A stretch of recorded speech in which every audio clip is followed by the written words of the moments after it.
روئے زمین پر سب سے پہلا قاتل قابیل اور سب سے پہلے مقتول حابیل ہیں۔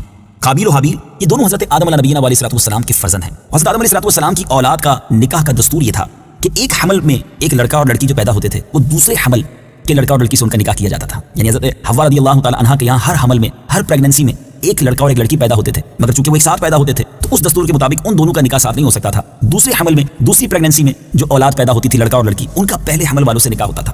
چونکہ انسانیت کو فروغ دینا تھا، مزید دنیا میں یوں سمجھیے کہ مخلوق کو بڑھانا تھا، تو یہ ایک دستور اس زمانے میں تھا۔ بہرحال اسی دستور کے مطابق حضرت آدم علیہ السلام نے قابیل کا نکاح لیبزا سے جو حابیل کے ساتھ پیدا ہوئی تھی کرنا چاہا، مگر قابیل اکلیما سے نکاح کرنا چاہتا تھا جو خود اس کے ساتھ پیدا ہوئی تھی، وہ زیادہ خوبصورت تھی۔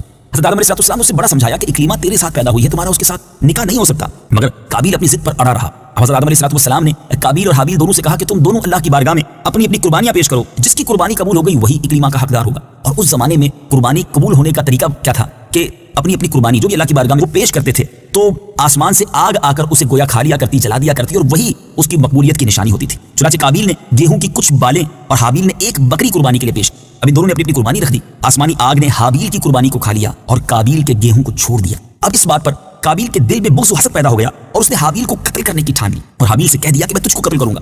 حابیل نے اپنے بھائی سے کہا بھی کہ قربانی قبول کرنا یہ اللہ تعالیٰ کا کام ہے اور وہ متقی بندوں ہی کی قربانی قبول کرتا ہے، اگر تو متقی ہوتا تو تیری قربانی بھی ضرور قبول ہوتی۔